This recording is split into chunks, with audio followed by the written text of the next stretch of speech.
was about 10 o'clock in the morning, and I was in the principal's office, and I was thinking, maybe it's not such a bad old job after all, when there was a knock on the door, and the father of a first-year boy asked to see me. So he came in and he told me that his son was being bullied. And I must say I was very amazed by this, because, 3 weeks into school, how come bullying is manifesting itself so early? So I said, are you sure? He said, yes. He put his hand in his pocket and he took out an envelope with photographs of his son taken at the kitchen table at home.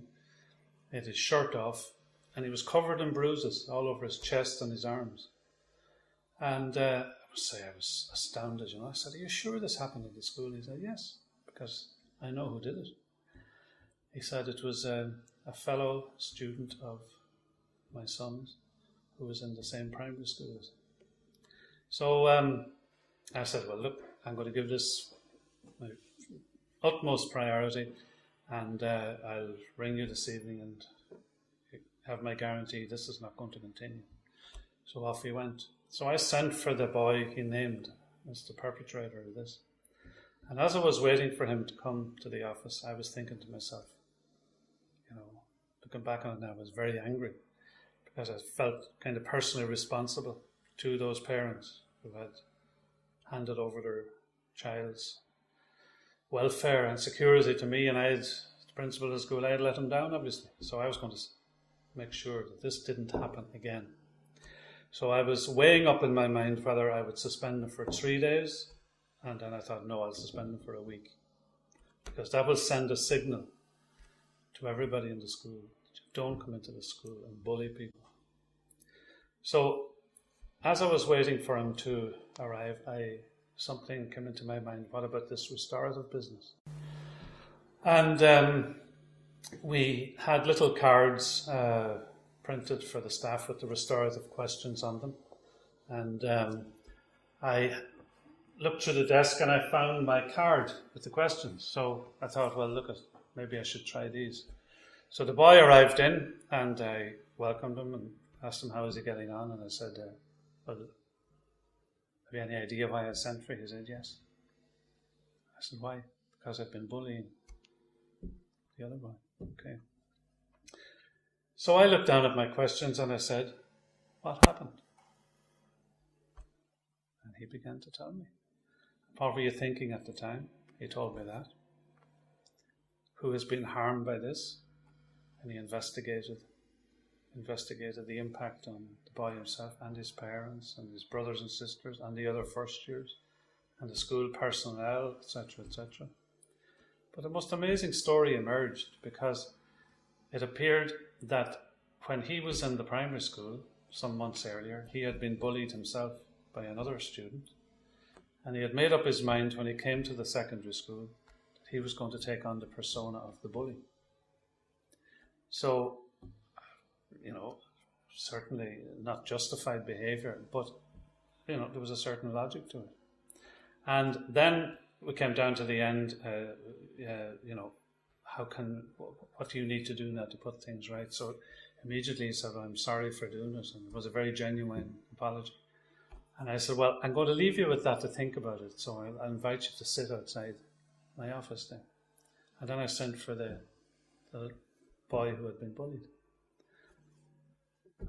When he came in, I asked him the questions. And one of the questions for a person who has been harmed by somebody else is, what has been the hardest thing? And the hardest thing for him was, why is he bullying me? When a couple of months ago in the primary school, we were never good friends, but he never laid a finger on me. Now every day I come in here and he's, down the corridor, he's punching me, and he says, is there something wrong with me? Suddenly I realized I have the answer to your question, and it's sitting outside the door. So I said to him, would you be willing to, if I invited in X outside the door and we went through the questions again? I said, yes. So I did. And as we went through the questions, I began to see that the boy who had been bullied now began to realize there was nothing wrong with him, that there was a reason, twisted and all though it was. But it delivered him out of that sense of, well, I must be doing something wrong if he's turning on me. So there was a spontaneous apology given and accepted. And then I put the question again to the person who had done the harming. I said, what could you do now to restore, harmony, if you like, here to this relationship? And there was a very long pause. And I almost was going to say, well, think about that and come back tomorrow or whatever. When he turned to the boy beside him and directly addressing him, he said, I'd like to invite you to have lunch with me tomorrow in the canteen. He said, I'll buy you the lunch, and that'll show the others that I'm not bullying you anymore. So I said, and how do you feel about that? He said, yeah, that's great. Okay. I said, okay, boys, away you go. And just report back to me now in a few days' time and tell me how things are going. And I will ring both your parents and tell them what has happened. And as they were heading out the door and down the corridor together, I realized that I'd just been taught a very profound lesson in conflict resolution by two 12-year-old boys.